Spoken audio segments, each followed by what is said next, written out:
ये कई साल पहले की बात है। एक खूबसूरत और शांत गांव में एक बड़ा खुशहाल परिवार रहता था। इस घर में चार भाई, फरहान, सलीम, अयान और जीशान, और चार बहनें, रुखसार, हिना, माहिरा और सना थीं। उनके माता पिता खेतों में मेहनत मजदूरी करते थे, और घर का सबसे प्यारा और खास सदस्य था उनका कुत्ता शेरू। शेरू कोई आम कुत्ता नहीं था। वो बेहद समझदार, वफादार और घर के हर सदस्य से बेहद प्यार करने वाला था। वो बच्चों के साथ खेलता, खेतों की रखवाली करता और किसी भी खतरे की आहट पाते ही तुरंत सबको सतर्क कर देता। गांव में उनका घर मिट्टी का बना हुआ था। आंगन के बीच में एक बेर का पेड़ था। सुबह सुबह सभी उठते, भाई खेतों में काम करने चले जाते, बहनें माँ के साथ घर के कामों में हाथ बटातीं।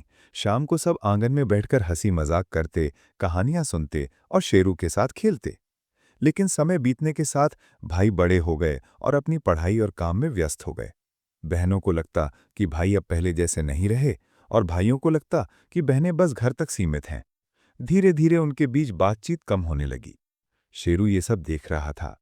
उसे महसूस हो रहा था कि ये घर पहले जैसा नहीं रहा, और वो चाहता था कि सब फिर से एक साथ हों। एक दिन गांव में खबर फैली कि पास के जंगल में भेड़िए और जंगली लोमड़ियां आ गई हैं, जो रात में गांव के आसपास घूमती हैं। सभी लोग सावधान हो गए। एक रात चांदनी में खेत के पास हलचल हुई। शेरू ने तुरंत जोर जोर से भौंकना शुरू कर दिया। फरहान और सलीम दौड़कर बाहर गए तो देखा कि खेत के किनारे भेड़ियों के पंजों के निशान हैं। वे तुरंत घर लौटे और सबको बताया।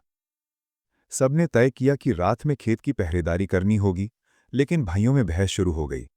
मैं तो सुबह काम पर जाता हूं, मैं कैसे जाग सकता हूं? फरहान ने कहा।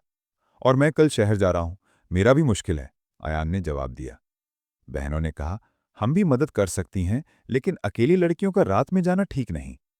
इस तरह कोई पक्का निर्णय नहीं हो सका। अगली रात शेरू सामान्य से ज्यादा बेचैन था।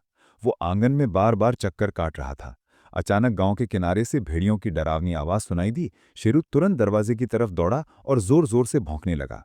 भाई और बहनें बाहर निकले, लेकिन अंधेरा और डर सब पर हावी था। तभी शेरू अकेला खेत की तरफ दौड़ गया। जब सब टॉर्च लेके पहुंचे तो देखा कि शेरू भेड़ियों के एक झुंड के सामने डटा हुआ है। वो उन पर हमला करता, फिर पीछे हटकर दोबारा झपटता, ताकि भेड़िए खेत में घुस ना सकें। भाई और बहनें पत्थर और लकड़ियां लेकर दौड़े और शोर मचाया।